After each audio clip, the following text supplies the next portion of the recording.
Hello students, कैसे हैं आप सभी लोग। एक बार फिर से स्वागत है आपका अपने स्किल वेब चैनल में। मैं हूं ब्रजेश सिंह और आज हम लोग स्टूडेंट्स पढ़ने चल रहे हैं वर्कशॉप कैलकुलेशन एंड साइंस के लिए सबसे इम्पॉर्टेंट जो एनसीईआरटी में आए हुए परीक्षा में पूछे गए प्रश्न हैं। ठीक है, सबसे इम्पॉर्टेंट वाले प्रश्न जो हम लोग पढ़ने चल रहे हैं आज वो है टॉपिक आपका बल और घर्षण से संबंधित। ठीक है, और एक बात ये कहना चाहता हूँ कि जो भी स्टूडेंट हैं जो इसको कॉन्टिन्यूसली शेयर करते हैं, कुछ फैकल्टीज़ हैं जो शेयर करते हैं, उनका मेरा तहे दिल से धन्यवाद। ठीक है, उम्मीद करते हैं कि आप सभी लोग अपने घर पर स्वस्थ होंगे और अच्छे होंगे। ठीक है, तो चलिए स्टार्ट करते हैं आज का बेहतरीन सा मल्टीपल चॉइस क्वेश्चन का ये सेशन, जिसमें मैं आपको बताऊंगा कि आने वाले एग्ज़ाम में जो कि आपके जुलाई में सप्लीमेंट्री और जो बच्चों के छूट गए थे 2018 और 19 बैच के, खासतौर से ये वीडियो जो 2018 बैच के जितने भी बच्चे हैं जो सेकेंड ईयर का अभी ऑनलाइन पेपर नहीं दे पाए हैं, उन सभी के लिए ये इंपॉर्टेंट होने वाली है। ठीक है, तो बने रहिए और ये पूरा का पूरा एमसीक्यू सीरीज देखिए, जिससे आपको समझ में आए कि आगे इसमें जो भी क्वेश्चंस मैं कराने जा रहा हूँ ये सब वही टॉपिक्स हैं जितने आपके ये 4 लेक्चर्स इसमें हो चुके हैं। ठीक है, वर्कशॉप कैलकुलेशन एंड साइंस के। तो मैंने स्टूडेंट्स पहले भी कहा था कि अगर आप थियरी पढ़ लेंगे, थोड़ी सी थियरी पढ़ लेंगे, तो ये क्वेश्चन सॉल्व करने में आपको याद नहीं करना पड़ेगा, जिसको कहते हैं रट्टा मारना। ठीक है, तो रट्टा नहीं मारना है आपको, आपको समझना है। इसी वजह से मैं आपको पूरा एक्सप्लेन करता हूँ कि किस तरीके से इसको क्वेश्चन को हमें सॉल्व करना है। तो स्टूडेंट्स, रटने वाला जो वीडियोस है वो मैं नहीं बना रहा हूँ। ठीक है, मैं आपको समझा रहा हूँ, इसलिए आप कोशिश करिए कि पहले ये जो 4 लेक्चर्स हुए हैं उसको थोड़ा सा देखिए, तो उसमें समझ में आ जाए कि क्या बेसिक आइडिया मैंने वहाँ पे बताया है, जिसका यूज़ करते हुए हम ये मल्टीपल चॉइस क्वेश्चंस को करेंगे। ठीक है, तो चलिए शुरू करते हैं। और जिन स्टूडेंट्स ने देखा होगा उनको खुद ही पता चल जाएगा कि अभी जो आगे ये क्वेश्चंस हम लोग करने चल रहे हैं वो कितनी आसानी से वो लोग सॉल्व कर ले रहे हैं। और जो स्टूडेंट्स पीछे वाले लेक्चर्स को नहीं देखे हैं वर्कशॉप कैलकुलेशन एंड साइंस 2 के, उन लोगों को थोड़ी सी दिक्कत होगी कि मान लीजिए पीछे का जो कॉन्सेप्ट है वो चीज़ उनको ढंग से क्लियर ना हो। तो अगर नहीं क्लियर है तो आई बटन पे लिंक दे रहा हूँ प्लेलिस्ट की, जिसमें वर्कशॉप कैलकुलेशन एंड साइंस के लिए मैंने जितने भी लेक्चर्स बनाए हैं वहाँ आपको मिल जाएगा। आप ऊपर देखिए, क्लिक करिए और वहाँ पे आप क्लिक करके देख लीजिए कि कितने लेक्चर्स हो चुके हैं। 4 थ्योरी क्लासेस हो चुकी हैं, अब उन्हीं चारों की हम लोग मल्टीपल चॉइस क्वेश्चंस करने चल रहे हैं। ठीक है, बहुविकल्पी प्रश्न करने चल रहे हैं। चलिए तो शुरू करते हैं आज का बेहतरीन सा सेशन, जिसमें मैं आपको बताने वाला हूँ कि जो आपका एमसीक्यू सीरीज फोर्स और फ्रिक्शन से बनते हैं, ठीक है, वो क्या है। ठीक है, इसमें हम लोग लगभग लगभग सभी कवर कर लिए हैं, तो इससे आपको बिल्कुल परेशान होने की ज़रूरत नहीं है। ठीक है, और जितने भी क्वेश्चन मैं करवा रहा हूँ उसको भरोसे के साथ बस आप करते जाइए, आप बहुत ही अच्छे मार्क्स से अपने एग्ज़ाम में पास हो जाएंगे। ठीक है, चलिए तो शुरू करते हैं आज का पहला क्वेश्चन। ठीक है, तो आपके स्क्रीन पे है, देखिए पहला क्वेश्चन। तो स्टूडेंट्स इसको सॉल्व करते हैं हम लोग। और देखिए इसमें कितना आसान सा क्वेश्चन पूछा गया है आपके पिछले एग्जाम्स में, जो कि आपके आईटीआई एग्जाम में आए हुए हैं। ये सारे क्वेश्चन आए हुए हैं। ठीक है, इसमें कोई भी ऐसा क्वेश्चन नहीं है जो ऐसा हो जो ना आया हो। ठीक है, तो ये पहले से सभी ये आ चुके हैं। ठीक है स्टूडेंट्स, क्वेश्चंस आ चुके हैं। चलिए तो पहला क्वेश्चन हम लोग शुरू करते हैं। पहले क्वेश्चन में ही आपको ये पूछा गया है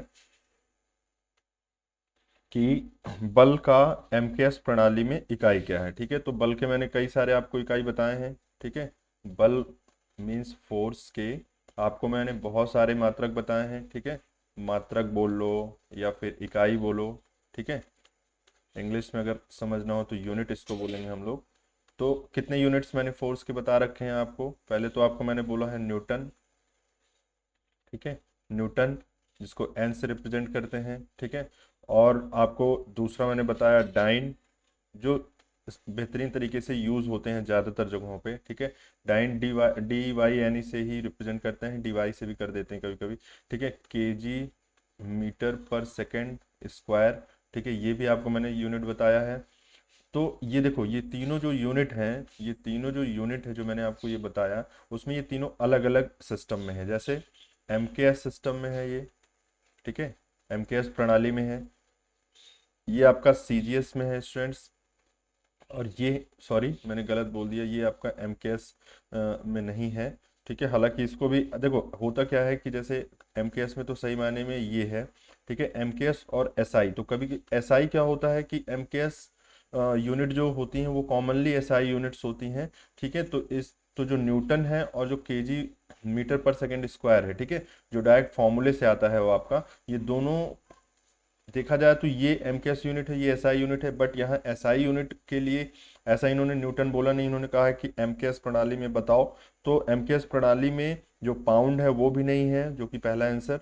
डाइन वो भी नहीं है, डाइन सीजीएस होता है। कैलोरी भी नहीं होता, कैलोरी तो एनर्जी की यूनिट होती है। तो जो आपका सी आंसर है वो आपका सही हो जाएगा, जिसमें आपको बोला गया है कि न्यूटन। ठीक है, अब आप सोच रहे हो कि मैंने तो न्यूटन को यहाँ बता दिया, ठीक है, जो कि एसआई यूनिट है, लेकिन एसआई यूनिट के साथ साथ ये एमकेएस यूनिट भी है, इसलिए ऐसा हो रहा है, ऐसा ये चीज़ें हो रही हैं। ठीक है, तो इसमें कंफ्यूज नहीं होना है। मैंने बस आपको एक एक पॉइंट याद रखना है कि मोस्टली जो एमकेएस यूनिट होती हैं वो एसआई यूनिट ही होती हैं। एसआई यूनिट क्या होती है, जो सभी लोग फॉलो करते हैं, सभी कंट्री के लोग फॉलो करते हैं। तो न्यूटन सभी कंट्री के लोग फॉलो करते हैं, वो एसआई यूनिट है। न्यूटन क्योंकि क्योंकि 1 kg/s² is equals to 1 Newton होता है। ठीक है, ये होता है, तो ये दोनों बराबर ही हैं, इसलिए हम लोग 1 kg/s² को 1 न्यूटन बोल रहे हैं। और इसी वजह से ये एसआई यूनिट भी है और एमकेएस यूनिट भी है। ठीक है, तो उम्मीद करता हूँ आपको समझ में आ गया होगा। चलिए दूसरा क्वेश्चन लेते हैं।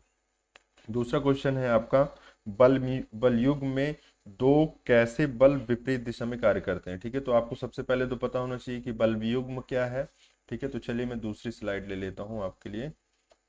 ठीक है, तो दूसरी दूसरी स्लाइड में इसमें देखिए मैं आपको बता रहा हूँ कि बल युग्म होता क्या है पहले। ठीक है, तो सेकंड क्वेश्चन आप लीजिए और इसमें देखिए बल युग्म क्या है। ठीक है, बल तो आपको पता है क्या है, युग्म क्या है। ठीक है, बलयुग्म क्या होता है, तो बलयुग्म को हम लोग बोलते हैं, जिसको बोलते हैं कपल। ठीक है, कपल एक तरीके का ये क्या है, टॉर्क है। ठीक है, टॉर्क इंग्लिश में मैं बता रहा हूँ टॉर्क। ठीक है, और ये जो है आपको बलयुग्म का क्या मीनिंग है, जैसे बल मीन्स तो आप समझ रहे हो बल। ठीक है, और इसको टॉर्क टाउ से रिप्रेजेंट करते हैं, ये टाउ सिंबल है। ठीक है, टाउ टाउ ऐसे। ठीक है, याद रखो ये सब सिंबल्स है ना, ये मैंने सिंबल जो बनाया ये टाउ है। वो होता है बल इनटू लंबवत दूरी। ठीक है, लंबवत दूरी कैसे लंबवत दूरी दिखाएंगे, देखो ऐसे करके मैं इसमें ऐसे बना दे रहा हूँ इसको लंबवत दूरी, जहाँ पे एफ क्या है, बल है बच्चों। ठीक है, एस परपेंडिकुलर, ये क्या है, लंबवत दूरी है। लंबवत दूरी या विस्थापन भी आप कह लो। ठीक है, कभी कभी त्रिज्या भी नाम दे देते हैं। तो इम्पोर्टेंट बात यह है कि आपको बताना है कि बलयुग्म में ये है क्या एक्चुअल में। देखो होता क्या है, जैसे मान लीजिए आपके पास कोई रॉड है। ठीक है, इस टाइप से मान लो रॉड है, किसी भी शेप का है, तो उसमें दो बल लग रहे हो। ठीक है, उसमें दो बल लग रहे हो, और उन दोनों बलों की वजह से जो ये रॉड है वो किसी एक पर्टिकुलर डायरेक्शन में घूम रही हो। कैसे, देखो जैसे मान लो आपके पास रॉड है, यहाँ से आपने उसको अटैच कर रखा है, इस पर्टिकुलर पॉइंट से अटैच कर रखा है। एक बल आपने ऐसे लगाया एफ। ठीक है, एक बल आपने ऐसे लगाया एफ, एक नीचे की तरफ भी बल लगाया एफ। तो देखो ये जो बल है ये इतने पोर्शन को पूरा नीचे की तरफ घुमाने की कोशिश करेगा, और ये जो बल है ये ऊपर की तरफ ले जाने की कोशिश करेगा। तो देखा जाए तो ये जो वस्तु है, ये जो रॉड है, वो ऐसे करके घूमने लगेगी। क्यों, सही बात है ना। मान लो ये ओ पॉइंट है, ये ओ पॉइंट है, तो ओ पॉइंट से ये वस्तु घूमने लगेगी। अब देखो ये जो टॉर्क इक्वल्स टू मैंने लिख दिया है एफ इंटू एस परपेंडिकुलर। तो ये एस परपेंडिकुलर क्या है, वो है आपका ओ से लेके एफ तक की दूरी। और इंपॉर्टेंट बात ये है कि जितना ये है उतना ही ये भी है। ठीक है, ध्यान से समझ लो, इस बिंदु से जितना ये बल जितनी दूरी पर है उतनी ही बल ये भी है, तभी इसको हम लोग कपल बोलेंगे, अदरवाइज इसको हम लोग टॉर्क बोलने लगेंगे। ठीक है, ये कपल बोलेंगे, कपल मीन्स बल युग्म। ठीक है, बल युग्म याद कर लो इसको, काफी इंपॉर्टेंट कॉन्सेप्ट बता रहा हूँ, हो सकता है लेक्चर में ना बताया मैंने थ्योरी क्लास में। तो ये चीजें हैं। ठीक है, तो इसको कहते हैं हम लोग बल युग्म। तो देखो बल युग्म क्या है एक तरीके से, तो अगर इस सेंटर से हम बात कर रहे हैं तो कभी कभी इसको त्रिज्या भी नाम दे देते हैं। लेकिन देखा जाए तो आपको सबसे इंपॉर्टेंट दो बात याद रखना है कि ये दूरी समान होती है, और एक और इंपॉर्टेंट बात कि ये जो बल एफ लगा हुआ है यहाँ पे और यहाँ पे, ये दोनों समान होने चाहिए। क्या होने चाहिए, समान होने चाहिए। अगर ऐसा नहीं है तो हम लोग बलयुग्म नहीं बोलेंगे, फिर उसको सीधे सीधे टॉर्क बोलने लगेंगे। ठीक है, उसको सीधे सीधे हम लोग क्या बोलने लगेंगे स्टूडेंट्स, टॉर्क। ठीक है, तो वो जो वो हो जाएगा टॉर्क।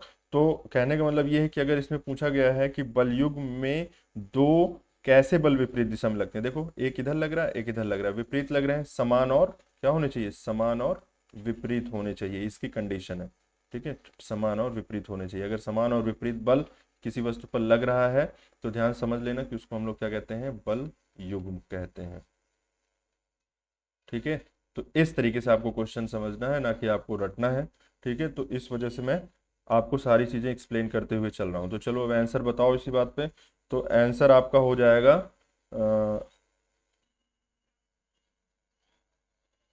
क्या हो जाएगा आपका ये आंसर नंबर फर्स्ट। देखिए आंसर नंबर फर्स्ट में लिखा है छोटे, तो छोटे होगा नहीं। समान की बात कर रहे हैं हम लोग, तो समान देखिए उसमें सी आंसर में है। तो आपका कौन सा आंसर सही हो गया, सी आंसर आपका बिल्कुल सही हो गया। ठीक है, चलो थोड़ा सा इसमें समय लग गया, लेकिन आपको अच्छे से समझ में आ गया। अब इसको भूलना मत, क्योंकि ये अभी कई कई बार ये इस तरीके के क्वेश्चन आपके एग्जाम में पूछे जाते हैं, जिसको याद रखना है। ठीक है, तो दो तीन पॉइंट्स जो मैंने बताए हैं वो याद रखना कि दूरी क्या होनी चाहिए, समान होनी चाहिए। ठीक है, दूरी समान होती है, होगी। कहाँ से समान होगी दूरी, जिस बिंदु से घूम रहा है। ठीक है, जिस बिंदु से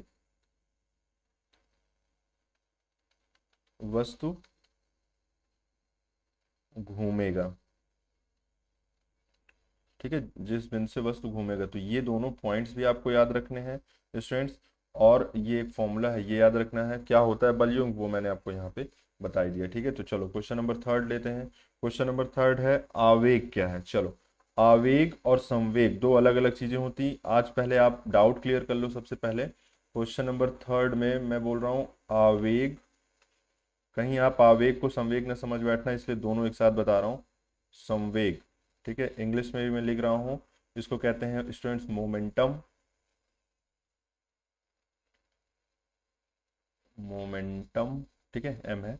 और इसको कहते हैं स्टूडेंट्स इम्पल्स।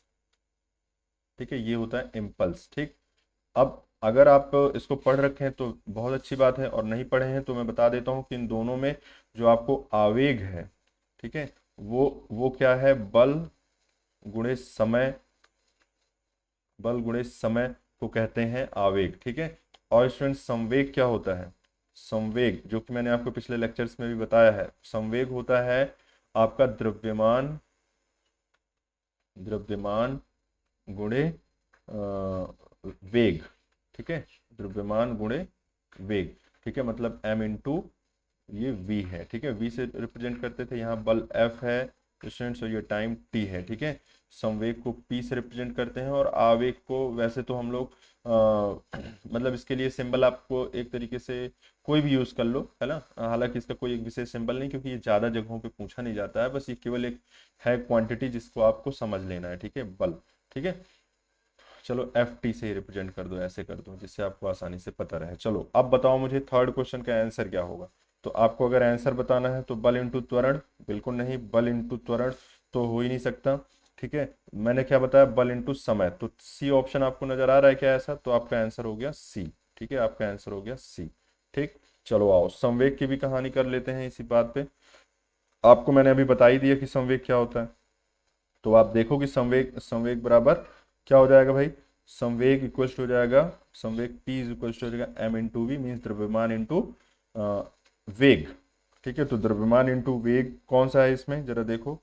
तो अच्छा, द्रव्यमान को इन्होंने मात्रा लिख रखा है, लेकिन ये अच्छा नहीं इसमें समझ में आ रहा है आपको। मैंने क्या बताया, द्रव्यमान, द्रव्यमान को इन्होंने मात्रा लिख दिया है।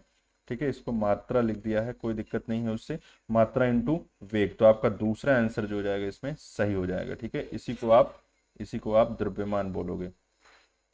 ठीक, तो इससे कंफ्यूज नहीं होना है। मात्रा मीन्स पदार्थ की मात्रा, पदार्थ की मात्रा ही द्रव्यमान होता है। ठीक है, तो द्रव्यमान को ही हम लोग एक तरीके से मात्रा इंटू वेग कह सकते हैं। तो P equals to M into V. ठीक है, अच्छा यूनिट भी चलो मैं आपको बता ही देता हूँ लगे हाथ। ठीक है, क्यों आपको लग रहा होगा कि अच्छा इसमें ये भी बता दूं कौन सा स्केलर कौन सा वेक्टर है। तो स्टूडेंट्स ये है आपका वेक्टर क्वांटिटी। ठीक, ये भी आपका है वेक्टर क्वांटिटी। ठीक, चलो ये पहली चीज पता चली। अब अगर यूनिट की बात करें तो एफ की यूनिट की होती है न्यूटन, और इसकी यूनिट की होती है सेकंड। तो न्यूटन सेकंड इसकी यूनिट हो गई। इसका बता दो जरा मुझे, तो हो जाएगा केजी, इसका केजी होगा, और इसका हो जाएगा वेग का मीटर पर सेकंड। तो ये है आपकी यूनिट। ठीक है, तो याद रखोगे इसको। चलो, तो बेहतरीन तरीके से समझ में आ रहा है स्टूडेंट्स। अगर आ रहा है तो प्लीज एक बार लाइक तो जरूर करना। ठीक है, अगर आपको अच्छे से समझ में आती ही बात है तो प्लीज लाइक इसको जरूर करना, और अपने दोस्तों के साथ भी शेयर करना। चलो और देखते हैं अपना कौन सा क्वेश्चन, फिफ्थ क्वेश्चन। ठीक है, क्वेश्चन नंबर फिफ्थ देखते हैं। क्वेश्चन नंबर 5 देखते हैं स्टूडेंट्स। क्वेश्चन नंबर 5 में बोला गया है परिणामी बल के बीच का कोण। अब लो परिणामी बल के, अब इसके लिए इसीलिए मैं बोलता हूँ कि कुछ चीजें आपको लेक्चर से मिलेंगी जो जो कि डायरेक्ट यहाँ पे मैं आपको बता नहीं सकता। अगर मैं यहाँ बताऊंगा तो काफी टाइम किल हो जाएगा। जिन बच्चों ने वीडियो लेक्चर देखा था उनको पता होगा कि अगर मान लीजिए हमारे पास दो बल हैं, ठीक है, एक है पी और एक है क्यू, ठीक है, एक पी है और एक क्यू है, तो समांतर चतुर्भुज के नियम से, ठीक है, और एक इम्पॉर्टेंट बात यह है कि समांतर चतुर्भुज के नियम से हमने पढ़ा था कि इसके बीच में इसका क्या होगा, परिणामी होगा। तो परिणामी बल मान लेते हैं एफ है, परिणामी बल एफ है जो कि पी से थीटा एंगल बना रहा है, ठीक है। तो जो कि पी से थीटा एंगल बना रहा है, तो ये जानना चाहते हैं कि थीटा की वैल्यू इन इसमें क्यू और पी के फॉर्म में, थीटा की जो वैल्यू है, मतलब जो कोण है, जो इसका जो है tan ऑफ थीटा है, मतलब हम tan ऑफ अल्फा इन्होंने लिख दिया है, चलो अल्फा ही मान लो, कोई दिक्कत नहीं है, इसको अल्फा मान लो। आपको समझना है कि अल्फा क्या है, ठीक है। अल्फा है इस रिजल्टेंट का पी से डायरेक्शन। तो इनका कहना है कि बता दो कि tan अल्फा क्या होगा, ठीक है। तो जब इसमें हम लोग सॉल्व किए थे स्टूडेंट्स, इसको इस तरीके से जब सॉल्व करते हैं, ठीक है, जब इसको इस तरीके से सॉल्व करते हैं तो ये हो जाएगा, ये तो इतना पी है ही है, ठीक है। और इसके कंपोनेंट बनाते, तो इसका एक कंपोनेंट इधर बनेगा, एक कंपोनेंट इधर बनेगा, तो जो इस साइड वाला होगा स्टूडेंट्स कंपोनेंट, वो हो जाएगा क्यू साइन थीटा, ठीक है। और ऊपर वाला ये जो कंपोनेंट है वो हो जाएगा क्यू कॉस थीटा, ठीक है। कैसे आया उसको देखने के लिए अगर बेहतरीन तरीके से समझना चाहते हो तो उसको जाओ और वीडियो लेक्चर में, फोर्स वाले वीडियो लेक्चर में देखो, पहले या दूसरे में देख लो, दूसरे लेक्चर में है ये, ठीक है। तो tan थीटा इक्वल टू क्या हो जाएगा, तो ये हो जाएगा क्यू कॉस थीटा। क्या होता है, लंब, लंब ये है ना आपका लंब। देखो त्रिभुज, कौन से त्रिभुज में हम इसको देख रहे हैं, आपको मैं बता देता हूँ, ये ओ है मान लो, तो हम देख रहे हैं ओ, त्रिभुज ओ एफ और एम, मान लो इसको ओ एफ एम में, ठीक है। त्रिभुज ओ एफ एम में देखोगे तो tan थीटा इक्वल टू क्या हो जाएगा, लंब बटे आधार, ठीक है। लंब बटे आधार, तो लंब की वैल्यू कितनी है, क्यू कॉस थीटा अपॉन आधार, तो ये p है, और प्लस क्यू साइन थीटा, तो p plus Q sine theta, ठीक है स्टूडेंट्स। तो जरा देखो कि ये फॉर्मूला कहाँ आपको नजर आ रहा है अपने उसमें आंसर में। तो ये हो जाएगा आपका Q cos theta, Q cos theta, Q cos theta plus P Q sine theta, ठीक है। तो आपका आंसर हो जाएगा ए, ठीक है। लेकिन देखो आप कंफ्यूज मत होना, इसमें एक बात और मैं आपको बता दूं, हो सकता है आपको आंसर दूसरा नजर आ रहा हो सकता है, लेकिन आपको इंपॉर्टेंट बात है कि आपने कहाँ एंगल माना है, तो उस हिसाब से ये होगा, ठीक है। ध्यान रखना कहाँ पे आपने एंगल को चूज किया है, ये उस अकॉर्डिंग से ये फॉर्मूला सेट होगा। अभी आप इधर ले लोगे तो इसका फॉर्मूला बदल जाएगा, लेकिन अगर आप बोलो कि वो गलत है तो वो गलत नहीं है, वो भी सही है, ठीक है। तो इसलिए यहाँ पे तो अपना आंसर ये आ रहा है, लेकिन अगर किसी का आंसर दूसरा भी आता है तो कोई उससे दिक्कत वाली बात नहीं है। अब आप सोच रहे हो कि ये फिर इसका सही आंसर कौन सा होगा, अगर दूसरा भी आ सकता है तो इसका सही आंसर तो सही मायने में इसमें इनकम्प्लीट इन्फॉर्मेशन है, ठीक है। उनको बताना चाहिए कि ये अल्फा एंगल कहाँ का है, ठीक है। तो ये क्वेश्चन ही इनकम्प्लीट है, कोई दिक्कत नहीं है, जितना मैंने मुझे बताना था वो आपको मैं बता दिया, इतना ही आपको समझना है स्टूडेंट, ठीक है। तो ये आंसर आपका सही हो गया। चलिए आइए क्वेश्चन नंबर 6 देखते हैं। किसी वस्तु का लगने वाला आघूर्ण, ठीक है, आघूर्ण समझते हो, आघूर्ण, आघूर्ण, ठीक है। आघूर्ण मीन्स होता है टॉर्क, अभी ऊपर मैंने बताया ना टॉर्क। तो अगर दो बल आपस में समान दूरी पर है, जहां से वस्तु घूम रही है, मान लिया कोई वस्तु है जो कि यहाँ से घूम रही है, और दो बल एफ विपरीत, समान और विपरीत दो बल एफ अगर इसको घुमा रहे हैं, तो ये ऐसे करके घूमने लगेगी ओ बिंदु से, ठीक है। तो इसको तो हम लोग कहते थे कपल, लेकिन देखा जाए तो कपल भी एक तरीके का क्या है, आघूर्ण ही है, ठीक है। ये क्या है, आघूर्ण ही, मतलब ये टॉर्क ही है, लेकिन इस टॉर्क का एक स्पेशल नाम दे दिया गया है कपल, ठीक है। तो टॉर्क बराबर क्या हो जाएगा, जैसे वहां पे आपने देखा था कि बल इंटू लंबवत दूरी, लंबवत दूरी, ठीक है स्टूडेंट्स, लंबवत दूरी। तो इसी तरह force into perpendicular distance, perpendicular distance के लिए ऐसे में साइन बना दीजिए, परपेंडिकुलर मींस लंबवत, लंबवत का क्या मतलब होता है, जैसे मान लो ये बिंदु है, ठीक है, और फोर्स ऐसे लग रहा है, तो बताओ जैसे ये बिंदु है और फोर्स ऐसे लग रहा है, तो बताओ इन इस फोर्स और इस बिंदु के बीच में लंबवत दूरी कौन सी है, तो ये होगी लंबवत दूरी। देखो जो इस पे 90 डिग्री पे, इस लाइन पे 90 डिग्री पे गिरे उसको लंबवत दूरी कहते हैं। ऐसा मत सोच लें कि ये दूरी भी आप ले सकते हो, ये दूरी नहीं, आपको ये दूरी लेनी है, ठीक है, ये वाली, तो इसको कहते हैं लंबवत दूरी, ठीक है। तो वही चीज़ें यहाँ पे आपको लिखनी है, ना कि कोई भी दूरी ऐसे ही अपने मन से नहीं लिख दोगे, ठीक है। लंबवत दूरी होनी चाहिए उस बिंदु से उस बल के लाइन ऑफ एक्शन की लंबवत दूरी होनी चाहिए, ठीक है। तो बताओ स्टूडेंट्स क्या होता है, torque equals to torque tau is equals to, इसीलिए हो जाएगा force into perpendicular displacement, distance ही बोल लो, कि जब परपेंडिकुलर बोल रहे हो तो डिस्प्लेसमेंट बोलोगे ही नहीं, ठीक है। डिस्टेंस, परपेंडिकुलर डिस्टेंस, तो ये हो गया। बता दो इसी बात पे कौन सा आंसर सही है, तो आपको पता चल रहा होगा कि फोर्स इंटू दूरी कौन सी है, तो फोर्स इंटू त्रिज्या, बल इंटू त्रिज्या लिखा है ना, तो बल इंटू त्रिज्या। अब इसको कभी कभी त्रिज्या भी बोल देते हैं, ठीक है, मैंने पिछले अभी पहले भी इस चीज को बताया। तो बल इंटू त्रिज्या आपका सही आंसर हो जाएगा, तो answer number A is the right answer, ठीक है। आओ क्वेश्चन नंबर 6 हो गया है, क्वेश्चन नंबर 7 देखते हैं, है ना स्टूडेंट्स, मजा आ रही है, ठीक है आपको। मुझे तो लगता है कि आपको सब कुछ समझ में आ रहा होगा, ठीक है। और अगर मान लीजिए नहीं समझ में आता है, तो स्टूडेंट्स प्लीज़ मेरी रिक्वेस्ट है, आप एक बार जरूर वो वीडियो देखिए जो पीछे मैंने थ्योरी क्लासेस ली है। मैंने इस तरीके से आपको पढ़ाने की कोशिश की है जिसमें आपको किसी भी प्रकार की समस्या रह ही ना जाए। आपको कोई भी क्वेश्चन यहाँ याद नहीं करना है, फिर से सुन लो, एक भी क्वेश्चन यहाँ याद नहीं करना है। ये सीधे सीधे आपको कॉन्सेप्ट जो मैंने पीछे बताए हैं उस पे बेस्ड ये सारे क्वेश्चन हैं। और आप देखो कि इतने छोटे छोटे क्वेश्चन आते हैं जो कि एक बार आप थ्योरी क्लास ढंग से देख लिए ना, उसके बाद आप हो सकता है नोट्स भी ना बना रहे हो, तब भी ये सारे क्वेश्चन बहुत ईजिली कर ले जाओगे, ठीक है। तो चलो शुरू करते हैं अपना 7th क्वेश्चन। तो 7th क्वेश्चन में आपका है 7th क्वेश्चन देखिए, इसमें क्या है, संतुलन कितने प्रकार के होते हैं, ठीक है।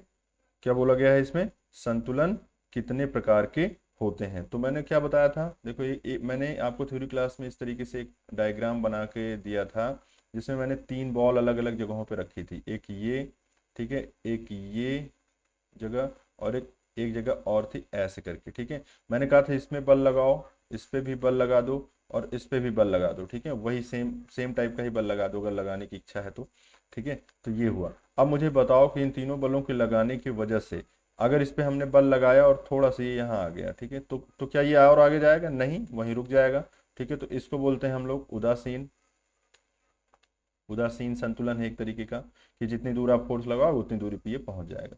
इसमें बताओ, मान लो मैंने ऐसे बल लगाया और ये वस्तु ऐसे गई और यहाँ तक पहुंची, फिर ये वापस रिटर्न हुई, फिर यहाँ तक आई, और ऐसे ऐसे ऐसे ऐसे करते करते ये वापस इसी जगह पे आ जाएगी। तो इसको कहते हैं अस्थाई संतुलन, कहते हैं ना, इसको कहते हैं अस्थाई संतुलन, ठीक है।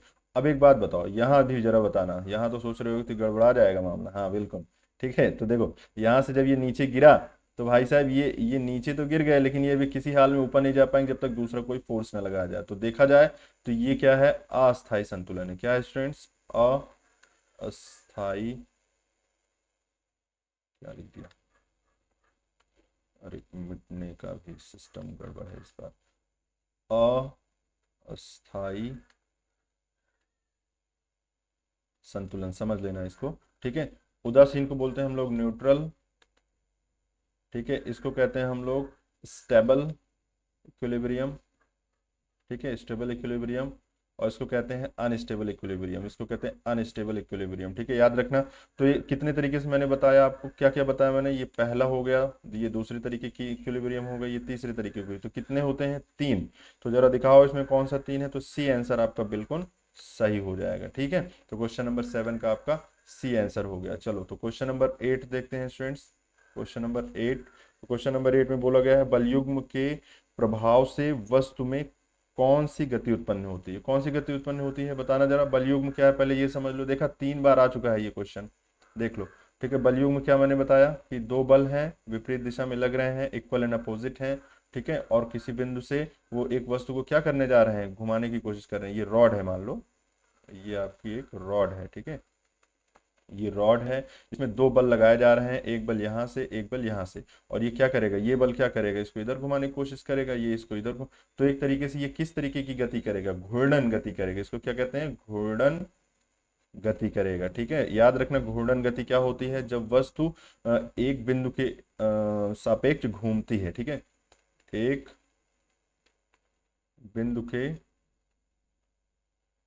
चारों ओर घूमने पर ऐसे लिख लो, वस्तु वस्तु के वस्तु के एक बिंदु के चारों ओर घूमने पर गति,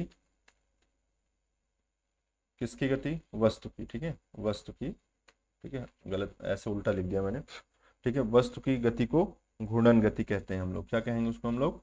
घूर्णन गति बोलते हैं, ठीक है। तो बताओ जरा इसमें आंसर कौन सा सही हो गया? Answer number B. उसके अलावा भी चलो मैं डिस्कस कर देता हूँ, शायद आपको कंफ्यूजन हो कि ये गुरुत्वीय गति क्या है। तो जैसे कोई वस्तु ऊपर की तरफ फेंकोगे और वो वापस नीचे आ जाती है, तो गुरुत्वाकर्षण के प्रभाव की वजह से ऐसा हुआ है, इसलिए उसका नाम ही पड़ गया है गुरुत्वीय गति, ठीक है। अपेक्षित गति का क्या मतलब होता है? Relative motion. रिलेटिव मोशन का मतलब होता है जैसे मैं चल रहा हूँ, आप भी चल रहे हो, और कोई पूछे कि बताओ जो है तुम्हारे रिस्पेक्ट में उसकी स्पीड कितनी है, तो अगर हम दोनों लोग बराबर स्पीड से चल रहे हैं तो हम लोग एक ही जगह पे, हमेशा एक जगह पे रहेंगे, चाहे जहाँ पे भी रहें, मतलब रोड पे जब चलेंगे तो एक ही जगह पे रहेंगे, क्योंकि हम लोग बराबर स्पीड से चल रहे हैं, तो वो सापेक्ष गति इस तरीके से समझी जाती है। समानांतर गति मतलब पैरेलल चल रहे हैं, एक दूसरे के समांतर चल रहे हैं, ठीक है। तो ये हो गया आपका 8वां क्वेश्चन, ठीक है स्टूडेंट्स। चलो आओ, तो क्वेश्चन नंबर 9 देखते हैं। क्वेश्चन नंबर 9 में बोला गया है, हाँ देखो, क्वेश्चन नंबर 9 थोड़ा डायग्रामेटिक है ये, और टेंशन लेने की जरूरत नहीं, बहुत ही आसान है। क्वेश्चन नंबर इस कौन सा था ये? अ, हाँ, क्वेश्चन नंबर 9। तो क्वेश्चन नंबर 9 आपको सॉल्व करने के लिए स्टूडेंट्स, देखो ध्यान से सुनो। इसमें दिया गया है एक डायग्राम, जिसके ऊपर एक रखी है बॉडी, और बॉडी और डायग्राम की मतलब बॉडी और सरफेस के बीच में जो है फ्रिक्शन लग रहा है। यहाँ पे क्या लग रहा है? घर्षण, ठीक है। इसके लिए आपको तीसरा जो है अपना लेक्चर देखना होगा इसी प्लेलिस्ट का, ठीक है। तो देखो इसमें लग रहा है घर्षण, और घर्षण गुणांक कितना दिया हुआ है? दिया है 0.15, ठीक है बच्चों। और इसका जो वेट है, इसका जो वेट डब्ल्यू है स्टूडेंट्स, वो दिया है आपका 3000 न्यूटन। याद करो, भार, भार का मात्रक क्या होता है? न्यूटन, याद रखोगे। चलो, तो अब अगर इनका कहना है कि बताओ भाई कि कितना फ्रिक्शन लगेगा, क्योंकि घर्षण गुणांक ध्यान से समझ लो, अगर किसी भी सरफेस के लिए, किसी भी कॉन्टेक्ट सरफेस के लिए ये घर्षण गुणांक दिया है, तो निश्चित रूप से वहां पे ये वस्तु को खिसकाने पर यहाँ पे घर्षण बल लग रहा होगा। अब ये जानना चाहते हैं कि वैल्यू क्या है घर्षण बल की। तो घर्षण बल आपको पता है, आपको बहुत अच्छे से मैंने बताया था घर्षण वाले थर्ड लेक्चर में, कि F जो होता है, मतलब जो F फ्रिक्शन, जो फ्रिक्शन होता है, वो होता है म्यू इंटू आर। अच्छा, आर क्या है? अभिलंब प्रतिक्रिया। तो यहाँ अभिलंब प्रतिक्रिया दिया है क्या? अभिलंब प्रतिक्रिया, ठीक है। इंग्लिश में स्टूडेंट्स में बता दूं आपको, इसको कहते हैं नॉर्मल रिएक्शन, ठीक है, नॉर्मल रिएक्शन, ठीक है। तो नॉर्मल रिएक्शन आर हो गया, म्यू आपको पता ही है, कोफिशिएंट ऑफ फ्रिक्शन, ठीक है, जो कि मैंने आपको बताया है, क्वेश्चन में भी दिया है ये, और ये है आपका फ्रिक्शन, ठीक है, घर्षण।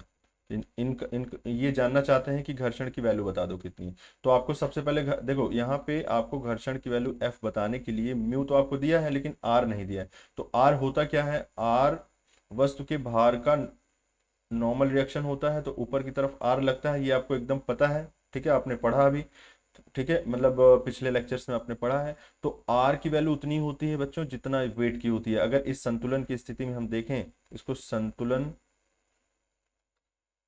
की अवस्था में, संतुलन की अवस्था क्या है? रुकी हुई है वस्तु, ठीक है, अवस्था में अगर देखा जाए तो जो आर की वैल्यू है वो डब्ल्यू के बराबर ही होती है, ठीक है। तो संतुलन की अवस्था में जो आर की वैल्यू है वो डब्ल्यू के बराबर होती है, इसका मतलब ये हो, इसकी वैल्यू हो गई 3000 न्यूटन, ठीक है। याद रखना 3000 न्यूटन, तो इसका मतलब एफ की वैल्यू क्या हो गई? तो म्यू की वैल्यू हो गई 0.15 मल्टीप्लाइड बाई 3000, ठीक है, 3000। तो जब इसको गुणा करोगे तो देखते हैं इसका आंसर, तो इसका आंसर आ जाएगा 450 न्यूटन, ठीक। तो ये हो गया आपका आंसर, जो कि आंसर नंबर सी सही है, ठीक है। चलो, तो 9वां क्वेश्चन आपको उम्मीद करता हूँ समझ में आया। और देखो इसमें सबसे इंपॉर्टेंट आपको क्या जानना था वो मैं बता देता हूँ। इसमें सबसे इंपॉर्टेंट जानना था ये फॉर्मूला, और ये फॉर्मूला जिसको नहीं पता है वो जाओ और थर्ड लेक्चर फ्रिक्शन का देखो, अच्छे से पता चल जाएगा कि मैंने क्या बताया है इसमें, ठीक है। तो याद रखना ये फॉर्मूला आपको इंपॉर्टेंट है, ठीक है। साथ ही साथ आपका ये आंसर जो है वो 450 न्यूटन आ जाएगा। तो क्वेश्चन नंबर 9 आपने कवर किया। क्वेश्चन नंबर 10 देखिए स्टूडेंट्स, क्वेश्चन नंबर 10 में एक फिगर दिया है, पहले इसको पढ़ लीजिए, तब तक मैं इसको स्लाइड में नंबरिंग वगैरह करता हूँ। क्वेश्चन नंबर 10, ठीक है, देखो एक मोटर कार है, कि खराब होने पर एक ढलावदार रास्ते में है, ढलावदार ढलाव पर ऊपर की ओर खींचा जा रहा है। ठीक है, देखो ऊपर की ओर इसमें ये ऐसे करके इस पे खींचा जा रहा है। ये जो है आपका यहाँ पे, ये जो भाई गाड़ी है जो यहाँ पे आपकी, वो ऊपर की तरफ फोर्स एफ लगा के खींचा जा रहा है। और ये एक इंक्लाइंड सरफेस है, कहने का मतलब ये किसी न किसी आनत तल से झुका हुआ है। ठीक है, जिसको यहाँ तक लाया जा रहा है, यहाँ तक इस तरीके से लाया जा रहा है। ठीक है, इस बल से यहाँ तक लाया जा रहा है, किसको, इस गाड़ी को। तो इस बल तक लाया जा रहा है, और कितनी ऊंचाई तक, एच ऊंचाई तक, देखो लिखा हुआ है उसमें। और इसकी जो यहाँ से यहाँ तक की दूरी है वो है बच्चों एस। ठीक है, और इसका खुद का द्रव्यमान अपना होगा, जिसकी वजह से भार होगा। ठीक है, मान लो द्रव्यमान m है अगर, तो इसका भार हो जाएगा m इंटू जी। ठीक है बच्चों, याद रखना w equal to M into G हो जाएगा। ठीक, चलो आओ, तो m इंटू जी हो जाएगा। अब ये जानना क्या चाहते हैं ये समझते हैं। इसमें इन्होंने ये जानना चाहते हैं कि निम्न में से किस सूत्र के द्वारा, मतलब जो नीचे दिए गए हैं ऑप्शन में, किस सूत्र के द्वारा बल F न्यूटन में ज्ञात किया जा सकता है। जिसमें आपको इसमें बताया कि घर्षण को नगण्य मान लो। तो अगर घर्षण को नगण्य मान लोगे तो ध्यान से सुन लो, इस जगह से, मतलब ये एक्चुअल में ये यहाँ थी।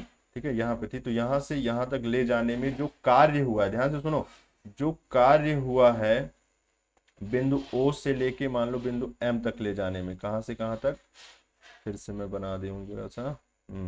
बिंदु O से बिंदु M तक ले जाने में, इसको यहाँ से यहाँ तक जो कार्य हुआ है स्टूडेंट्स, वो कार्य स्थितिज ऊर्जा के बराबर होगा। वो कार्य किसके बराबर हो जाएगा, स्थितिक ऊर्जा, मतलब पोटेंशियल एनर्जी। ठीक है, पोटेंशियल एनर्जी। ठीक है, और कार्य को क्या कहते हैं, वर्क। ठीक है, वर्क जो हो जाएगा वो पोटेंशियल एनर्जी के, पोटेंशियल एनर्जी क्या होती है, एम जी एच। अगर एच हाइट तक ले गए तो एम जी एच, मतलब एम जी क्या है, इसका भार, भार इंटू एम जी एच। ठीक है, एच ये हो गया। लेकिन कितनी दूरी तक ले जा रहे हैं, तो वर्क, वर्क क्या हो जाएगा, वर्क किसकी वजह से हुआ है जरा बताना। तो वर्क का अगर मान मैं पूछूं कि वर्क बताओ कितना होगा, तो ये जो एम जी एच है वो वर्क फोर्स इंटू डिस्प्लेसमेंट के ही तो बराबर होगा। तो फोर्स एफ लगाया जा रहा है, और कितनी दूर खिसकाया गया, इसको उठाया गया एस दूरी तक। हालांकि ये अगले चैप्टर में आपको और अच्छे से समझ में आने वाला है, जिसमें मैं आपको वर्क के इसके ही बारे में बताने वाला हूँ। इसका जस्ट नेक्स्ट लेक्चर जो अब आने वाला है, यहाँ अभी समझ लो, फिर से एक बार इसको देख लेंगे, वर्क एंड एनर्जी वाले चैप्टर में फिर से समझ लेंगे। अगर नहीं समझ में आ रहा है ये चीजें क्या है कि कार्य स्थिति ऊर्जा के बराबर कैसे हुआ, वहां और अच्छे से आपको डिटेल से समझाऊंगा मैं। ठीक है, तो यहाँ के लिए फिलहाल आपको ये देखना है इसमें स्टूडेंट्स कि जो F into S equals to M G H है, उसमें F पूछा गया है आपसे, बल पूछा गया है। तो M G H divided by S, जहाँ पे m क्या है, द्रव्यमान। ठीक है, याद रखो द्रव्यमान है कार का, g आपको गुरुत्वीय त्वरण त्वरण है, h कितनी ऊंचाई तक ले गए, और s क्या है, दूरी, मतलब ये वाला इंक्लाइंड सरफेस पे कितना चला है ये। ठीक है, तो ये होगा, और आंसर नंबर ये हो जाएगा आपका बी। ठीक है स्टूडेंट्स, ये आंसर नंबर हो जाएगा बी। तो बी आंसर बिल्कुल सही है। ठीक है, तो क्वेश्चन नंबर 10 भी आपका कंप्लीट हुआ। चलो आओ आगे बढ़ते हैं। उम्मीद करते हैं सब अच्छे से समझ में आ रहा होगा, क्योंकि मैं इतना सिंपल वे में आपको बता ही रहा हूँ, है ना। और इतने क्वेश्चन भी हार्ड नहीं है स्टूडेंट्स, इतना क्वेश्चन हार्ड नहीं है ये। इसी तरीके के आपके एग्जाम में लगातार क्वेश्चन आते रहते हैं, हर बार कुछ कुछ तो रिपीट हो जाते हैं। ठीक है, तो चलो आओ क्वेश्चन नंबर 11 देखते हैं। क्वेश्चन नंबर 11, क्वेश्चन नंबर 11 में आपसे पूछा गया है कि वह कारण जो किसी वस्तु, किसी स्थिर या गतिशील वस्तु में स्थिति परिवर्तन करने का प्रयास करता है। लो, सिंपल सा बल, बल की परिभाषा है ये तो, है ना। अगर देखो, इसको आप थ्योरी क्लास में देखे होते तो आपको पता चलता, आपने थ्योरी क्लास में देखा होगा कि बल को ही मैंने क्या कहा था, एक ऐसा कारण, ठीक है, जो कि वस्तु की अवस्था परिवर्तन में काम करता है। तो क्या बोलते हैं उसको स्टूडेंट्स, फोर्स बोलते हैं। तो ये एक तरीके से ये फोर्स की डिफिनेशन लिखी हुई है। तो जरा बताओ आंसर कौन सा सही हुआ, तो आंसर नंबर आपका सी सही हो गया। क्वेश्चन नंबर 12, टाइम नहीं वेस्ट करते हैं, क्वेश्चन नंबर 12 देखते हैं। ठीक है, उसके अलावा आपको वेग की परिभाषा पता है, त्वरण, गुरुत्वीय केंद्र, इस सब गुरुत्वीय केंद्र भी बाद में बताऊंगा। ठीक है, इतनी चीजें आपको मालूम थी। चलो आते हैं क्वेश्चन नंबर 12 पे। तो क्वेश्चन नंबर 12 में लिखा है किसी वस्तु पर लगाया गया जो बल है वो होता क्या है। तो न्यूटन सेकंड लॉ में, जो कि आपकी लास्ट क्लास में भी मैंने बताया, न्यूटन सेकंड लॉ में आपको बताया गया कि F equal to M into A होता है। ठीक है, तो मतलब जो बल होता है, मीन्स जो फोर्स होता है, वो होता है द्रव्यमान इंटू त्वरण, द्रव्यमान इंटू त्वरण। ठीक है, तो बल बराबर क्या होता है, द्रव्यमान इंटू त्वरण। तो कौन सा आंसर इसमें समझ में आ रहा है आपको, आंसर नंबर बी। कौन सा आंसर? तो आंसर नंबर बी आपका बिल्कुल सही है। ठीक है, क्वेश्चन नंबर 13 जरा देखो। तो क्वेश्चन नंबर 13 में आपसे पूछा गया है घर्षण गुणांक। ठीक है, अब क्वेश्चन जो है घर्षण वाले आ गए हैं। चलो, तो कह रहे हैं घर्षण गुणांक को किससे प्रदर्शित करते हैं। अभी एक आपने ऊपर क्वेश्चन किया, घर्षण गुणांक को किससे प्रदर्शित करते हैं? म्यू से। ठीक है, ये क्या लिखा है? म्यू, ये म्यू ऐसे पढ़ते हैं इसको, म्यू। ठीक है, म्यू से रिप्रेजेंट करते हैं। ये क्या होता है? घर्षण गुणांक। ठीक है, ये क्या है? घर्षण गुणांक। याद रखना, कोफिशिएंट ऑफ ई है, coefficient of friction, coefficient of friction. ठीक है, चलो क्वेश्चन नंबर 14। क्वेश्चन नंबर 14 फटाफट देखते हैं। क्वेश्चन नंबर 14 क्या है? कह रहा है कि घर्षण गुणांक दो पदार्थों के लिए, दो पदार्थों का मतलब ये है कि जैसे मान लो एक कोई सरफेस है, एक बॉडी है, जो कि इन इन दोनों के बीच में कुछ कांटेक्ट है, तो इस कांटेक्ट के बीच में म्यू की वैल्यू ये कह रहे हैं क्या होगी। ठीक है, तो म्यू की वैल्यू मतलब घर्षण गुणांक की का जो मान है, घर्षण जो गुणांक है, ठीक है, जो घर्षण गुणांक है बच्चों, उसका जो मान है वो क्या होगा। ठीक है, तो ध्यान से समझना, वो हमेशा स्थिर होता है। किसी भी दो सरफेस के लिए, कहने का मतलब एक इस बॉडी का इस बॉडी से किसी भी कॉन्टेक्ट सरफेस के लिए जो म्यू का एक मान है वो हमेशा एक स्थिर वैल्यू होती है। ठीक है, तो आंसर नंबर ए आपका बिल्कुल सही हो गया। याद कर लेना इसको, तो याद कर लेना है। ठीक है, ये होता ही है, ये कॉन्सेप्ट है, नियम है कि किसी भी दो वस्तु के बीच में जो घर्षण गुणांक, अच्छा घर्षण गुणांक बताता क्या है? घर्षण गुणांक दरअसल घर्षण के मान को रिप्रेजेंट करता है। ध्यान से समझ लो, इसकी और बातें मैं बता देता हूँ। इस घर्षण गुणांक म्यू की मैं बात कर रहा हूँ। अगर इसकी वैल्यू पहली बात जान लो 0 से 1 होती है, कभी कभी ये भी क्वेश्चन आता है। दूसरी चीज, अगर ये 0 है तो मान लेना कि घर्षण घर्षण नहीं है। किस पे? सरफेस पे घर्षण नहीं है। ठीक है, और अगर इसकी वैल्यू 1 है तो मान लो पूरी तरीके से घर्षण से रिलेटेड ये सरफेस है। ठीक है, तो वैसे वन वन एग्जैक्ट नहीं होती कभी, नहीं तो चाहे आप जितना बल लगाओगे वो नहीं जाएगा। ठीक है, मतलब बल क्या है, एक तरीके से हमेशा फिर घर्षण का मान भार जितना होगा उतना उतना बराबर आपको लगाना पड़ेगा। ठीक है, उतना फिर आपको फ्रिक्शन फोर्स की वैल्यू आएगी मूव कराने के लिए। ठीक, फिलहाल तो घर्षण नहीं होता जब इसकी वैल्यू 0 होती है। ठीक है, तो कुछ ना कुछ इसकी पहले तो वैल्यू होती है, और क्योंकि ये 0 से 1 के बीच में होती है तो एक तरीके से ये स्थिर ही तो है। ये स्थिर ही तो है भाई। स्थिर क्यों है? 0 से, अब आप सोच रहे हो 0 हो सकती है, 1 हो सकती है, 0.5, तो किसी एक पर्टिकुलर सरफेस के लिए तो स्थिर ही रहेगी ना। जैसे मान लियो मैंने कहा यहाँ बता दो, तो म्यू की कुछ ना कुछ एक वैल्यू होगी और वो हमेशा वही रहेगी। क्या सरफेस थोड़ी ना बदल जाएगा आपका। ठीक है, तो इस तरीके से मैं बात कर रहा हूँ। ठीक है, चलो आओ क्वेश्चन नंबर 15 देखते हैं। क्वेश्चन नंबर 15 में आपका है, तो इसमें समझ आ गया घर्षण गुणांक दो पदार्थों के लिए क्या होता है? स्थिर होता है। ठीक है, चलो आओ देखो घर्षण गुणांक का मान की जो मैं बात कर रहा था, क्वेश्चन नंबर कौन सा था? 15। क्वेश्चन नंबर 15, घर्षण गुणांक का मान कितना? 0 से लेके 1 के बीच में होता है, इतना मैंने अभी आपको जस्ट बताया। ठीक है, तो यहाँ आपसे बोला गया है कि 1 तक होता है। ठीक है, तो 1 से कम, पहला आंसर जो है आपका 1 से कम होता है, तो बिल्कुल सही बात है, हमेशा 1 से कम होता है घर्षण वाले सरफेस के लिए। ठीक है, क्वेश्चन नंबर 16 देखते हैं, तो इसका आंसर कितना हो गया? ए आ गया। ठीक है, याद रखना ए आता है। ठीक, 2 3 4 तो होता ही नहीं, क्योंकि एक एक 0 से 1 के बीच में होता है। चलो आओ सीमांत घर्षण। सीमांत घर्षण, मान लिया कि सीमांत घर्षण स्मॉल एफ है, तथा अभिलंब। सीमांत घर्षण बल बोलो चाहे सीमांत घर्षण बोलो, एक ही बात है। ठीक है, बल अलग मत समझ लेना कि फोर्स दूसरी चीज, घर्षण अलग दूसरी चीज, वो इकट्ठा बोला गया है सीमांत घर्षण बल। ठीक है, एक ही बात है, फ्रिक्शन मान लो एफ है। ठीक है, सीमांत घर्षण आपको पता है कि स्थितिज घर्षण बल का अधिकतम मान जो होता है उसको सीमांत घर्षण बल कहते हैं। तो सीमांत घर्षण बल मतलब जो लिमिटिंग फ्रिक्शन है, और मतलब तथा अभिलंब प्रतिक्रिया के परिणामी बल के बीच का कोण। ठीक है, इसके लिए भी आपको तीसरा लेक्चर देखना होगा, अगर आपने नहीं देखा तो ध्यान से सुनो। अभिलंब प्रतिक्रिया आर इधर होती है, फ्रिक्शन फोर्स मान लिया स्मॉल एफ इधर होता है। इन दोनों का जो रिजल्टेंट है, इन दोनों का जो परिणामी है स्टूडेंट्स, जो इन दोनों का परिणामी है वो कुछ इस तरीके से आता है, और इस परिणामी एस बोलते हैं। तो परिणामी एस और अभिलंब प्रतिक्रिया आर के बीच का जो एंगल है उसको कहते हैं थीटा, और ये थीटा जो है स्टूडेंट्स इसको कहते हैं angle of friction, angle of friction. ठीक है, अच्छा एंगल ऑफ फ्रिक्शन को क्या बोलते हैं? घर्षण कोण। क्या कहते हैं? घर्षण कोण। तो इसमें क्या पूछा गया है कि बीच के कोण को सीमांत घर्षण बल और अवलंब प्रतिक्रिया के परिणामी के बीच के कोण को कहा जाता है घर्षण बल। ठीक है। तो घर्षण कोण कहते हैं, क्या कहते हैं उसको हम लोग, घर्षण कोण कहते हैं, ये इसकी बात कर रहे हैं। ठीक है, अभिलंब प्रतिक्रिया और सीमांत घर्षण बल और अभिलंब प्रतिक्रिया के परिणामी, परिणामी मतलब एस और, ध्यान से सुन लो, एस और आर के बीच का एंगल है। ठीक है, एस सॉरी स्मॉल एस नहीं, कैपिटल एस। ठीक है, कैपिटल एस स्मॉल एस के बीच का कोण क्या कहलाता है, एंगल ऑफ फ्रिक्शन कहलाता है। ठीक है, तो क्या हो गया आपका आंसर नंबर, आंसर हो गया आपका बी। क्वेश्चन नंबर 17 जरा देखो। क्वेश्चन नंबर 17 बोला गया है घर्षण कोण को किससे रिप्रेजेंट करते हैं, तो भैया थीटा से रिप्रेजेंट करते हैं, चाहो तो आप और भी किसी से रिप्रेजेंट कर सकते हो, बट थीटा से रिप्रेजेंट जनरली करते हैं। तो आंसर नंबर आपका ए सही हो गया। ठीक है, चलो क्वेश्चन नंबर 18। क्वेश्चन नंबर 18 देखो क्या बोला गया है। क्वेश्चन नंबर 18 में आपको बोला गया है घर्षण बल निम्न में से किस पर निर्भर नहीं करता। तो ध्यान से सुन लो, इंपॉर्टेंट बात है ये, काफी इंपॉर्टेंट है, यहाँ मैं आपको बता रहा हूँ, ध्यान से सुनो।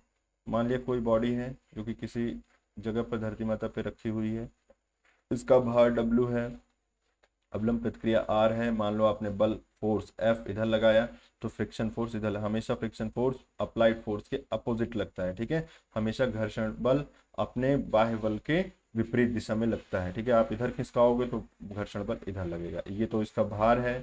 ठीक है, और ये अभिलंब प्रतिक्रिया है। कहने इसमें ये लिखा गया है कि बताओ कि इन चारों में ऑप्शन में किस पे डिपेंड नहीं करता, किस पे निर्भर ही नहीं करता घर्षण बल। तो आपको लगता जरूर होगा कि कांटेक्ट सरफेस पे डिपेंड करता है, लेकिन कांटेक्ट सरफेस मतलब सतहों के आकार पर बिल्कुल निर्भर नहीं करता। ठीक है, दूसरे नंबर पे लिखा है सतहों के क्षेत्रफल पर, तो क्षेत्रफल पर भी निर्भर नहीं करता स्टूडेंट्स। तो तीसरे आंसर पे लिखा है ए और दोनों, दोनों पर, तो जब ए पे भी नहीं कर रहा, बी पे भी नहीं कर रहा, तो सी आंसर भी बिल्कुल गलत होगा। तो आंसर नंबर आपका डी बिल्कुल सही होगा। अच्छा, अब आपके दिमाग में ये आ रहा होगा कि सर फिर निर्भर किस पे करता है, तो इन दोनों पे तो नहीं करता, सतहों के आकार पर और सतहों के क्षेत्रफल पर निर्भर नहीं करता, लेकिन इस सतह का जो नेचर है, जो प्रकृति है, जो प्रकृति, नेचर मतलब किस टाइप का है, खुरदुरा है कि चिकना है, ये मैं बात कर रहा हूँ, नेचर प्रकृति है ना, कि स्मूथ है या फिर रफ है। ठीक है, रफ रफ सरफेस है या स्मूथ सरफेस है, इन बातों पे डिपेंड करता है, मतलब जो इसकी प्रकृति है, जो इसका नेचर है। ठीक, जो इसका नेचर है सरफेस का, सरफेस नेचर पे डिपेंड करता है। ठीक है, सरफेस के नेचर पे डिपेंड करता है, उसकी जो प्रकृति है उस पर निर्भर करता है। तो डी आंसर आपका बिल्कुल सही हो जाएगा, क्योंकि सतहों के आकार पर भी नहीं, कि मतलब जहाँ बड़ा आकार है कि छोटा आकार, इस पे नहीं निर्भर करता, और कितने क्षेत्रफल में ये बॉडी रखी है इस पे भी नहीं निर्भर करता। तो निर्भर किस पे करता है, उसके नेचर पे, किसके नेचर पे, इस सतह के प्रकृति पे निर्भर करता है। ठीक है, तो उम्मीद करते हैं आपको अच्छे से समझ में आया होगा ये। चलो आओ नेक्स्ट देखते हैं हम लोग स्टूडेंट्स। तो नेक्स्ट है आपका क्वेश्चन नंबर 19। ठीक है, क्वेश्चन नंबर 19 देखते हैं। तो क्वेश्चन नंबर 19 में आपको क्या कहा गया है, स्नेहक में क्या गुण होना चाहिए, बताओ। स्नेहक क्या होता है, पहली बार ल्यूब्रिकेंट। ठीक है, स्नेहक, ल्यूब्रिकेंट मतलब जो आपको घर्षण कम करने के लिए काम आता है। ठीक है, स्नेहक, तो स्नेहक मीन्स ल्यूब्रिकेंट, स्पेलिंग देख लेना, लुब्रिकेंट बोलते हैं। ठीक है, मोबिल ऑयल होता है इंजन में जो डालते हैं, वो लुब्रिकेंट का काम करता है। ठीक है, तो एक तरीके से चिकनाहट लाने के लिए काम करता है, तो जहाँ पे घर्षण ज्यादा होता है वहां पे क्या करता है, चिकनाहट लाने के लिए काम आता है। ठीक है, इंजन में अगर डाल दोगे तो इंजन के जो पार्ट्स हैं, ठीक है, उसमें क्या आ जाएगी, स्मूथनेस आ जाएगी, जब वो मोशन करेंगे, जब वो गति कर रहे होंगे अंदर। ठीक है, पिस्टन सिलेंडर वगैरह, तो वो क्या हो जाते हैं, लुब्रिकेंट ऑयल की वजह से, मतलब जो मोबिल ऑयल होता है, जो टूटी ऑयल होता है, उससे उनका जो फ्रिक्शन है, उनके बीच में जो सरफेस के बीच में जो फ्रिक्शन लग रहा है, जो घर्षण लग रहा है, वो क्या हो जाता है, कम हो जाता है। तो कम कर देता है, किसको कम कर देता है, कम करने के लिए, क्या कम करने के लिए, फ्रिक्शन को।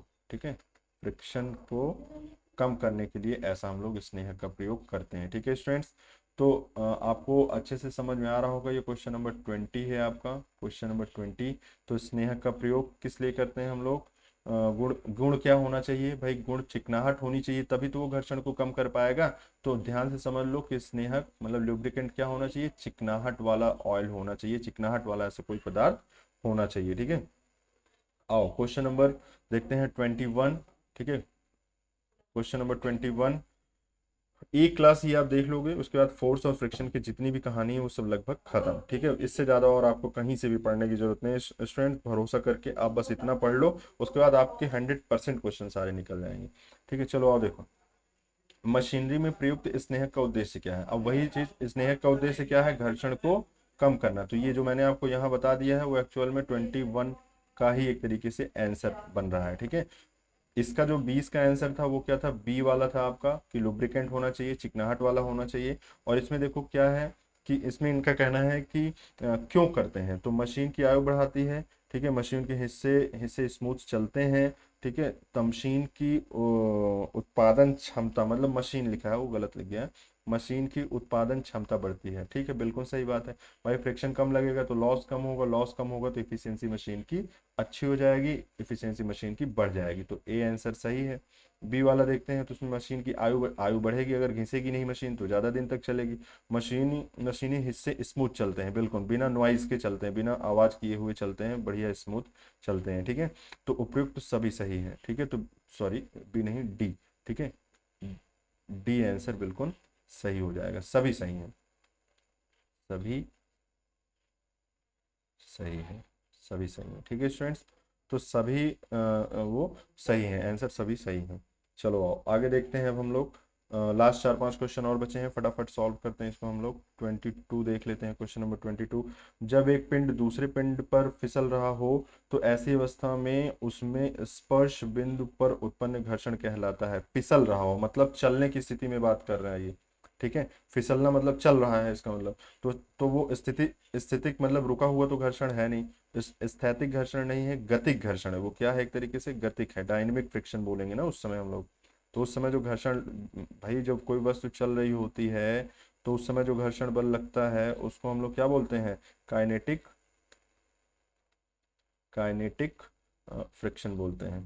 ठीक है, काइनेटिक फ्रिक्शन बोलते हैं।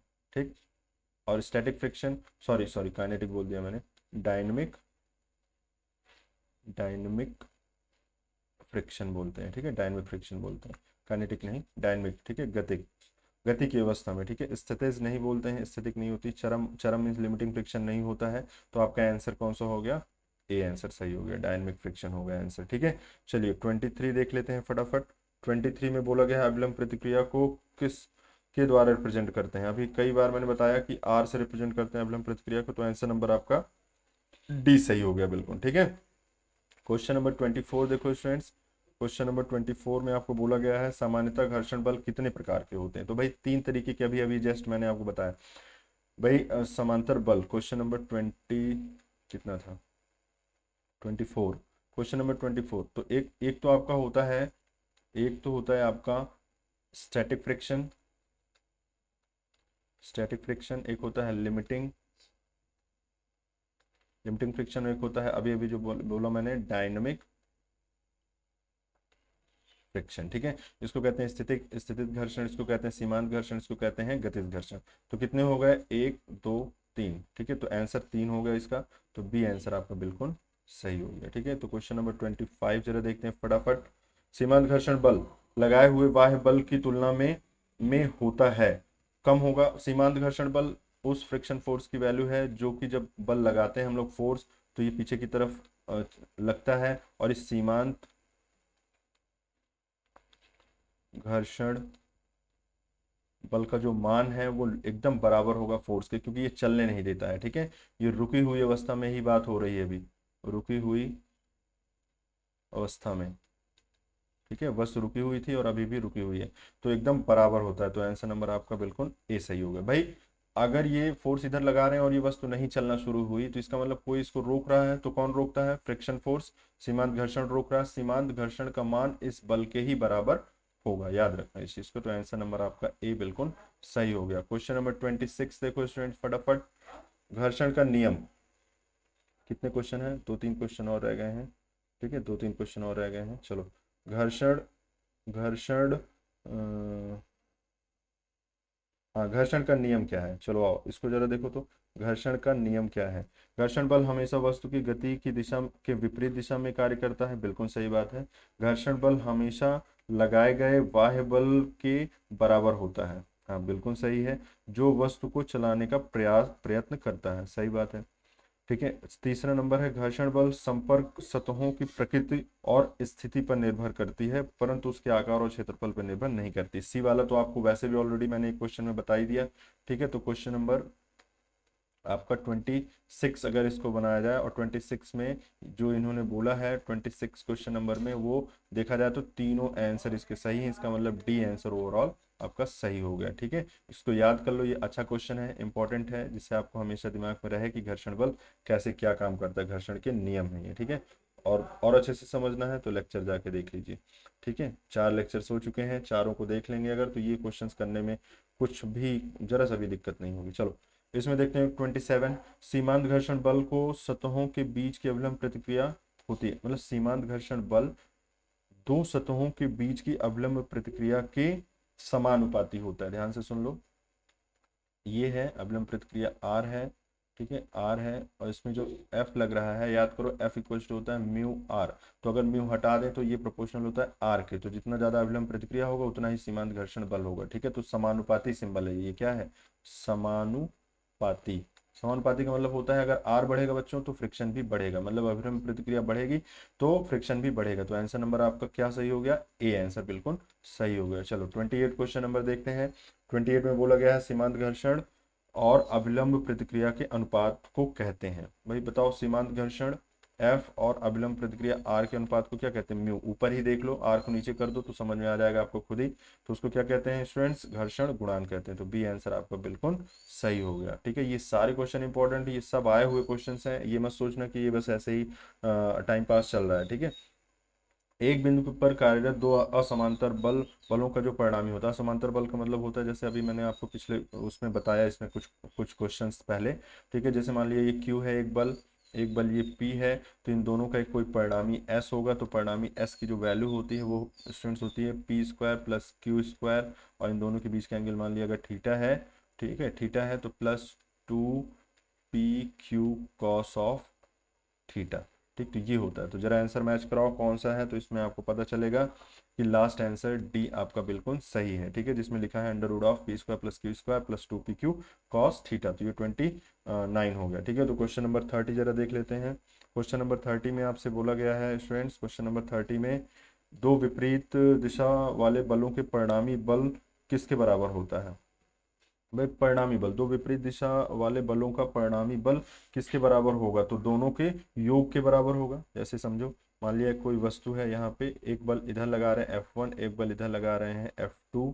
तो अगर इन दोनों का परिणामी, हाँ परिणामी अगर जानना हो, परिणामी अगर जानना हो तो परिणामी क्या होगा, या तो F1 माइनस F2 करोगे, या फिर आप क्या करोगे, अगर F2 ज़्यादा होगा तो F2 माइनस F1 करोगे। ठीक है, तो देखा जाए तो दोनों के अंतर के बराबर होगा, दोनों के अंतर। ठीक है, दोनों का अंतर, तो अंतर इसमें देखो क्या है, बी आंसर बिल्कुल सही हो गया। योग मैंने शायद बोल दिया था गलती से, चलो अंतर होगा। ठीक है, तो आंसर नंबर आपका बी, मतलब बी ऑप्शन सही हो जाएगा। ठीक है, चलो आओ, भार एक प्रकार का क्या है भाई, भार कई बार मैंने आपको बताया है कि भार क्या है। तो क्वेश्चन नंबर, चलो एक दूसरी स्लाइड ले लेते हैं, क्वेश्चन नंबर 31, भार एक तरीके का बल है ना, बताया मैंने आपको कि भार एक तरीके का क्या है, बल है। ठीक है, तो जो भार होता है स्टूडेंट्स वो एक तरीके का क्या है, बल है, और वो किस तरीके का बल है, गुरुत्वीय बल है, गुरुत्वीय बल है। ठीक है, ग्रेविटेशनल ग्रेविटेशनल फोर्स है। ठीक है, ग्रेविटेशनल फोर्स होता है। तो अगर ये बल है तो इसकी यूनिट क्या होगी, न्यूटन। ठीक है, इसको क्या कहते हैं, वेट। ठीक है, इसको कहते हैं वेट। ठीक, तो भार एक प्रकार का क्या है भाई, बल है। तो आंसर नंबर आपका बिल्कुल डी सही हो गया। ठीक है, तो ये हो गया 31। चलो 32 देखो फटाफट। जिस जिस क्रेन के जिब में, नहीं, जिब क्रेन के जिब में कौन सा बल उत्पन्न होता है, जिब क्रेन, ये क्या है, ठीक है पता नहीं क्या है। चलो तो जिब क्रेन में संपीड़न समांतर उतर, चलो इसको होमवर्क समझ लेना, सर्च करना इसको कि इसका आंसर क्या है। ठीक है, तो ये आपका हो गया 30+ क्वेश्चन, जिसमें मैंने आपको कई सारे कॉन्सेप्ट भी बताए हैं स्टूडेंट्स। ठीक है, तो अब उम्मीद करता हूँ कि आपको ये पूरा का पूरा लेक्चर समझ में आया होगा। और अच्छे से समझना हो, जैसे मान लीजिए कुछ क्वेश्चन नहीं समझ में आया, तो आप थ्योरी क्लासेस इसके अटेंड करिए, जो इसमें 4 थ्योरी क्लासेस हो चुकी हैं। जो प्लेलिस्ट मैंने दी है आपको शुरू में ही मैंने बताया था, उसको चेक करिए, उसमें 4 वीडियो लेक्चर्स आपके पहले से पड़े हुए हैं, उनको कवर कर लीजिए, वर्कशॉप कैलकुलेशन एंड साइंस 2 वाले। ठीक है, तो उसके बाद ये आपको सॉल्व करने में और मजा आएगी। आगे हम लोग पढ़ने वाले हैं, आपको मैं बताऊंगा अलजेब्रा। ठीक है, अलजेब्रा के बहुत सारे क्वेश्चंस आते हैं, लगातार एग्जाम में पूछे जाते रहते हैं, तो उन क्वेश्चंस को भी हम लोग अच्छे से सॉल्व करेंगे और आपके एग्जाम से पहले पहले तक वर्कशॉप कैलकुलेशन एंड साइंस का पूरा सिलेबस में खत्म करने की कोशिश करूंगा, विथ मल्टीपल चॉइस क्वेश्चंस के साथ में। ठीक है, क्वेश्चंस के साथ में आपका पूरा का पूरा कवर कर दिया जाएगा। ठीक है, तो एकदम से बने रहिए, अपने दोस्तों को शेयर करते रहिए, अपने अपनी प्रिपरेशन को एकदम रेडी रखिए, और इतना मेरे लिए कर दिया करिए कि शेयर कर दिया करिए और देखा करिए, उसको बीच में स्किप मत किया करिए क्वेश्चंस को। ये सारे क्वेश्चंस मैंने आपको एकदम बेहतरीन तरीके से पढ़ाने की कोशिश की है। इसमें मैं किसी भी तरीके से ये नहीं कहना चाहता आपको कि इसमें रट्टा मार लो, ये कर लो, वो कर लो, कुछ नहीं। सबका एक अलग कॉन्सेप्ट है ना भाई। ये फिजिक्स है एक तरीके की, वर्कशॉप कैलकुलेशन एंड साइंस में जो बोला गया है, अगर साइंस है तो साइंस को बिना उसके कॉन्सेप्ट को समझे हुए आप कैसे किसी चीज़ को रट लोगे। ठीक है, तो रटना नहीं है, आपको समझना है।